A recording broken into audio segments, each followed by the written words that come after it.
Oui, Monsieur le Président, mes chers collègues, lors de notre conseil du 26 janvier 2015, dont vous nous demandez l'approbation du procès-verbal, nous avons procédé aux désignations des membres de la commission consultative des services publics locaux, qui s'est par la suite réunie en Assemblée générale le 9 avril dernier.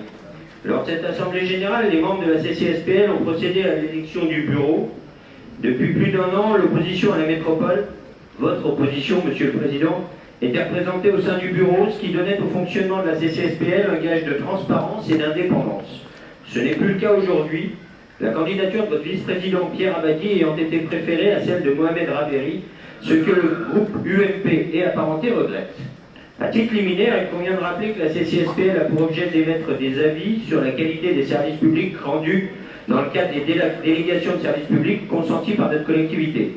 Je ne vous ferai pas injure de rappeler que les DSP sont par nature, dans leur attribution comme dans leur exécution, sujettes à discussion. Dans ce contexte, il ne nous semblait pas anormal, au contraire, que la transparence puisse jouer.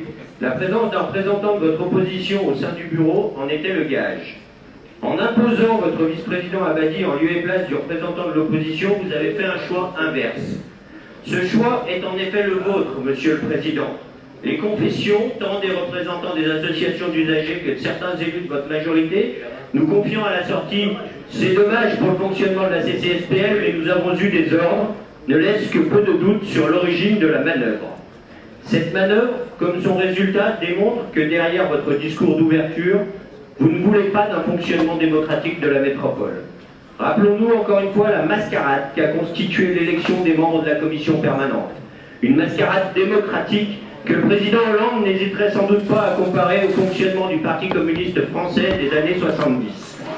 Cette composition de la commission permanente fait aujourd'hui de la métropole la seule collectivité locale de France où plus de la moitié des décisions se prennent hors de champ de contrôle de l'opposition.